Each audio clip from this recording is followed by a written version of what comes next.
moi je m'appelle Madeleine Bussy, je suis née à Bressuire le 30 avril 1931.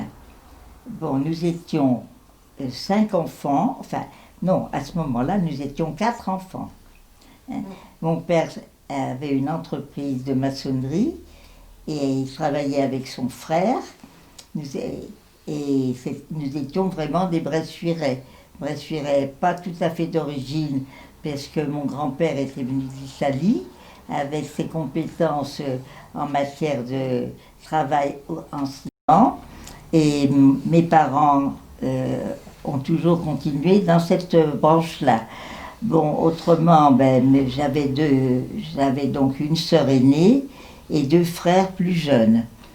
C'est d'ailleurs mon frère qui a 2 ans de moins que moi qui nous a parlé aussi de l'arrivée des Allemands.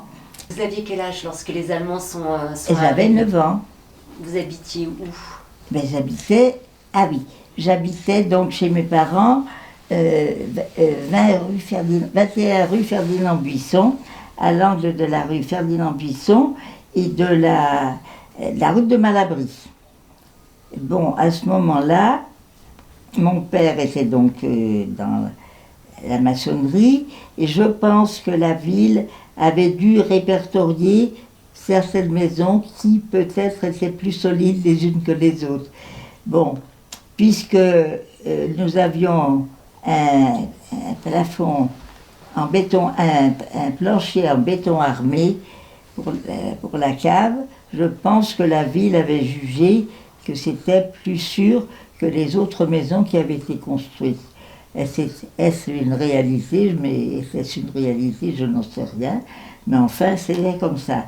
C'est pour ça que le jour où les Allemands sont arrivés, tout cela faisait suite à bien des alertes qui quand même dérangeaient un peu et puis donnaient la frousse, surtout quand les cloches sonnaient pour une alerte ou que la sirène aussi.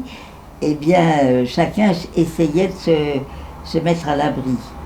Alors c'est pour ça que ce fameux 22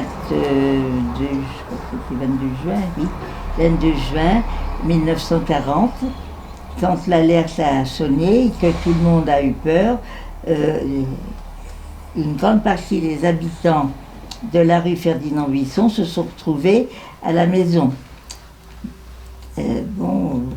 Qu'est-ce qu'il y avait après, je ne sais plus. Ils se sont retrouvés à la maison, pensant être très à l'abri. Il y avait dans cette cave avec nous, avec toute la famille Bussy, il y avait donc une de mes tantes qui habitait route de Thouars et dont mes parents avaient jugé le danger qu'elle avait d'être là-bas. Donc ma tante était là avec son petit garçon qui avait 2 ans et puis son mari était à la guerre. Bon, chez nous, on a retrouvé dans cette cave donc les gens de Bressuire, mais aussi énormément de réfugiés, puisque dans la rue Ferdinand Buisson, de nombreuses maisons accueillaient des réfugiés de Charleville. Les réfugiés, alors il y en avait des familles presque entières. Il y avait chez M. Messan, il y avait M. Prieur, il y avait nous aussi. Et donc tout le monde cohabitait plus ou moins. Il y avait même notamment, et moi ça je m'en souviens très bien, d'un vieux monsieur de Charleville qui était là avec son chien et qui ne voulait pas lâcher son chien. Naturellement, il n'était pas le bienvenu parce que tout d'un coup on lui a fait remarquer d'une façon un petit peu mauvaise.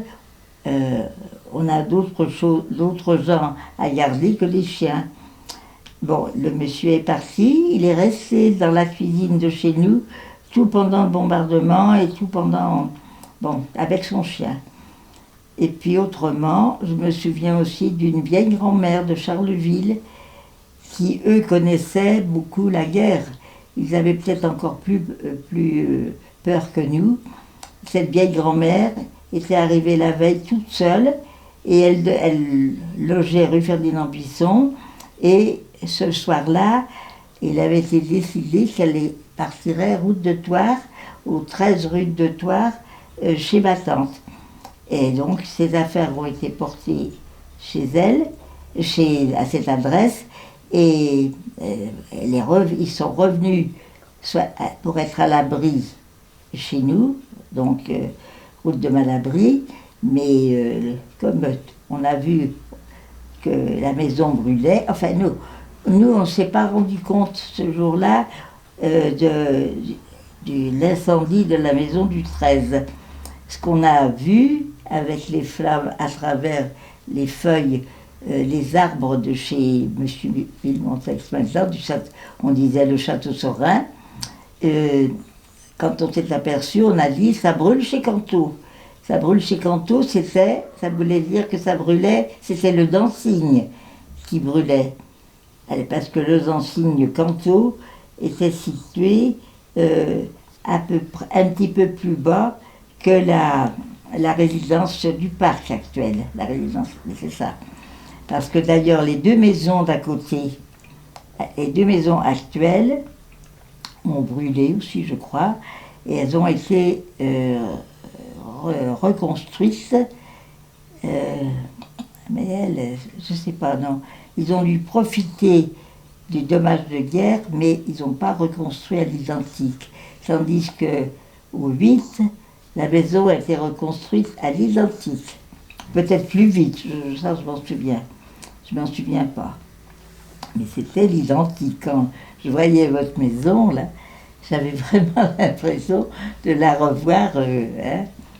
Et extérieurement, c'était exactement ça. Alors autrement, qu'est-ce que vous voulez, aussitôt après, on a entendu les Allemands arriver, on entendait les bruits de bottes, les sacs de sable qui avaient été mis pour nous préserver devant les fenêtres ont peut-être été aussi un appel pour les Allemands pour se demander qu'est-ce qui se passait derrière. Ils ont dû entendre les enfants pleurer et ils sont passés, ils ont rien fait, ils n'ont pas essayé de rentrer, ils ont été très très calmes parce que sur la quantité, il y avait pas mal d'enfants qui étaient là. Alors autrement après, on a entendu les bottes des Allemands, comme partout. Et puis là, c'est vrai que nous, on ne savait pas trop ce que c'était que la guerre. La guerre, on ne savait pas comme les gens de Charleville qui vivaient ça vraiment presque au jour le jour. Nous, on était calmes. Je vais bien croire qu'on avait des alertes, mais enfin, ça nous faisait peur, surtout quand vous avez 7-8 ans, puis même les parents avaient peur aussi. Nous, la guerre, on ne la connaissait pas ici. Hein.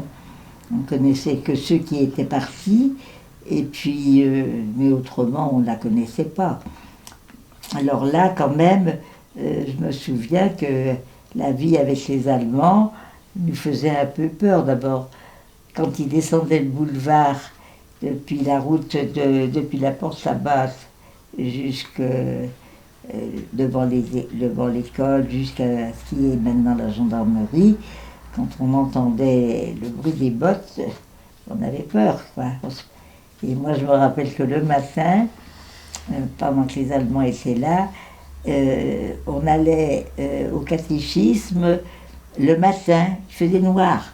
Alors, j'aime mieux vous dire que les camions qui étaient stationnés sur la route de Malabry, on allait vite, hein, parce que on savait pas, quoi. Et puis, je vous dis, on n'avait pas la télévision, on n'avait pas tout ça, on ne savait pas ce que c'était que la guerre vraiment, quand on a, Dieu merci, que c'est quelques années. Le 22 juin 1940, vous avez été prévenu de l'arrivée des Allemands? Vous aviez la radio à la maison? Vous aviez des journaux? C'est-à-dire que c'était le bouche à oreille, parce qu'il y avait la radio, mais vous savez, les parents ne nous faisaient pas tellement participer, hein. On savait quand même que c'était les Allemands qui arrivaient et que c'était dangereux. Bon, on ne pouvait pas vivre, surtout les adultes, on ne pouvait pas vivre sans cette présence, quoi. Et puis, ils suivaient, genre, on les entendait raconter la guerre, mais j'avais pas l'impression, à part la présence des Allemands ici, qui quand même, bon, quand ils ont été rentrés à Bressuire, après, bon, ben, ils y vivaient. Hein. Il y avait la commandanture qui était là-bas à Lono. Bon, et puis partout, bon, ouais, c'est ça.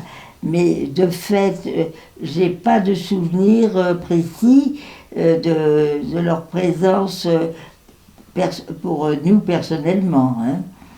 Tout à l'heure, vous nous disiez que cette journée-là était une journée de communion, je crois. Oui, c'était la communion solennelle, c'est ce qu'on dit. Alors, si cette communion avait été changée, c'est qu'il y en avait beaucoup qui se pensaient que ça allait être une autre vie, puis il ne fallait pas risquer de mettre en danger les Bressuirais, parce que ça attirait les foules. Bon, vous voyez, alors, bon, ben, c'est sûr que beaucoup avaient dû penser que c'était pas à faire, quoi. Vous étiez à quelle école à l'époque? J'étais à l'école Notre-Dame, là. Notre-Dame.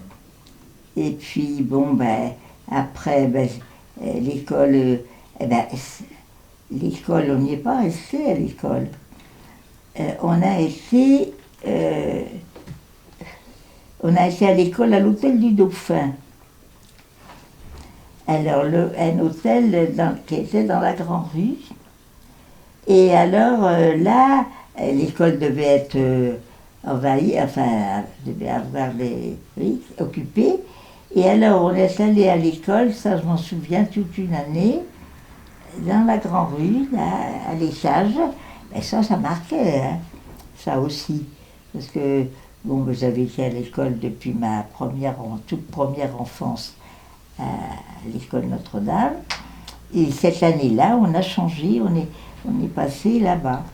Alors ça aussi, ça changeait énormément nos habitudes. Hein.